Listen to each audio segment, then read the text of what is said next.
Salam dan bahagia Ibu dan Bapak Guru. Kali ini kita akan membahas lebih lanjut tentang salah satu elemen dalam dimensi beriman, bertakwa kepada Tuhan Yang Maha Esa dan berakhlak mulia, yaitu elemen akhlak beragama.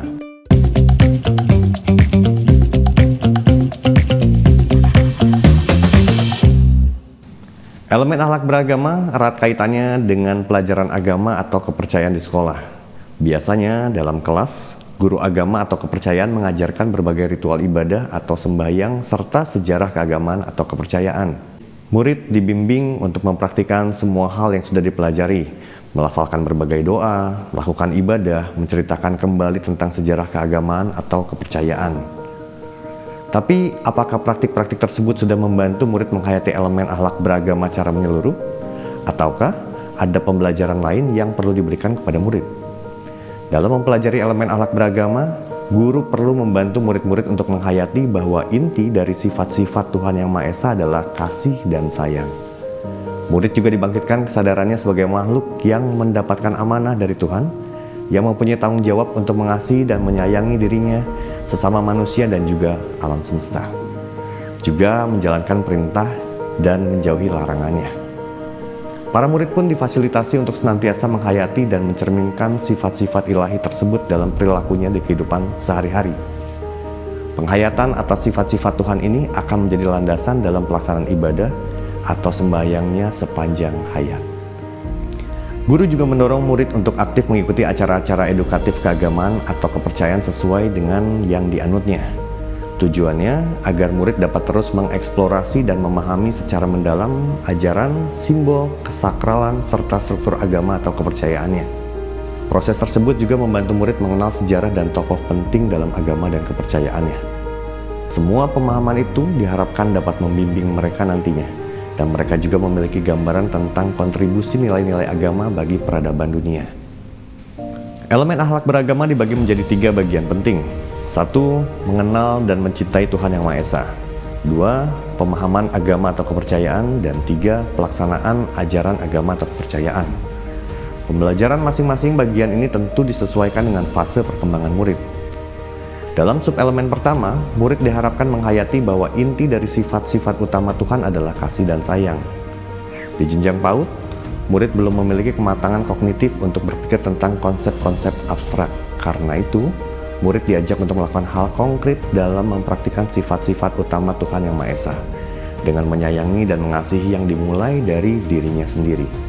Misalnya dengan berolahraga dan makan makanan bergizi sebagai bentuk terima kasih dan usaha untuk menjaga badan yang sehat. Di jenjang SD, murid masih tetap dibimbing untuk dapat mengaitkan hal tersebut dengan dirinya sendiri. Contohnya dengan tahu dan yakin bahwa Tuhan adalah Maha Pengasih, maka sebagai umatnya, murid juga mengasihi diri dan mengasihi sekitar. Selain itu, dengan memahami bahwa Tuhan Maha Penyayang, murid berusaha memaafkan kesalahan diri dan juga orang lain. Di jenjang SMP, diharapkan murid dapat menghubungkan sifat-sifat itu dengan sesama manusia sebagai makhluk yang bertanggung jawab.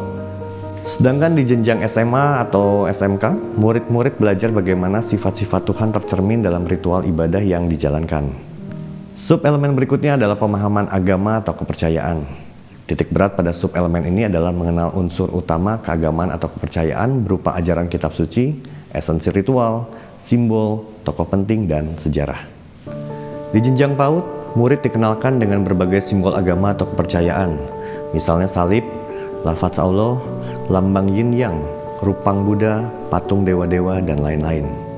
Di jenjang SD, selain inti pembelajaran dari subelemen ini, murid juga dibantu dalam mengkaitkannya dengan peran agama dalam kehidupan.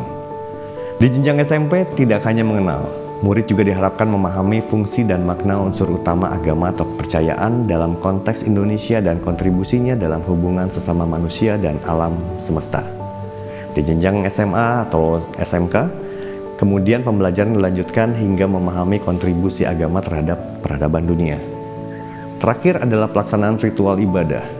Inti subelemen ini yaitu pelaksanaan ibadah sesuai ajaran agama atau kepercayaan serta memahami esensinya.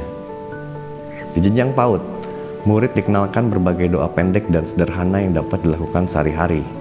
Di jenjang SD, murid diharapkan dapat melakukannya secara mandiri. Di jenjang SMP, tidak hanya beribadah secara mandiri, tetapi murid juga perlu berpartisipasi dalam perayaan-perayaan keagamaan atau kepercayaan.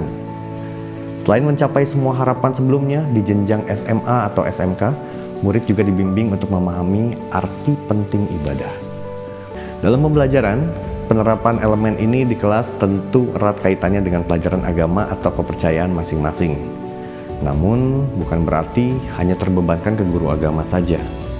Misalnya menjadikan cerminan sifat-sifat utama Tuhan seperti mengasihi atau menyayangi sebagai keyakinan kelas.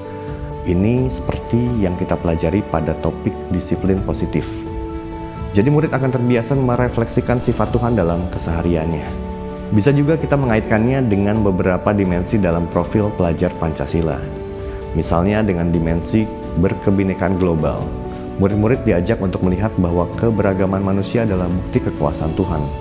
Karena itu, sebagai sesama manusia, kita perlu tetap saling menyayangi dan mengasihi. Selain itu, tentu murid juga dibimbing untuk bernalar kritis, terutama dalam memahami teks-teks agama.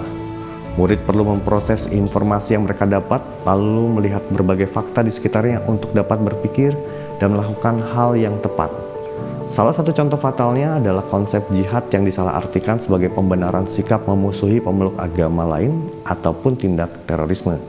Kita juga perlu memfasilitasi murid dalam melakukan rutinitas ritual ibadah sesuai agama dan kepercayaannya masing-masing. Semua murid perlu terfasilitasi, tidak hanya kelompok mayoritas saja. Misalnya jika ada pelaksanaan sholat Jumat bersama, maka murid-murid pemeluk agama dan kepercayaan lain juga diberikan fasilitas untuk melakukan kajian atau doa menurut agama atau kepercayaan masing-masing. Jika tidak ada guru pembina, bukalah ruang kolaborasi dengan berbagai tokoh agama atau kepercayaan di masyarakat sekitar. Bagaimana Ibu dan Bapak Guru? Sudah cukup tergambar tentang penerapan elemen akhlak beragama dalam pembelajaran di kelas? Sekarang tinggal Ibu dan Bapak Guru coba lakukan penerapannya di kelas masing-masing. Selamat mencoba dan bereksplorasi Ibu dan Bapak Guru hebat. Salam dan bahagia.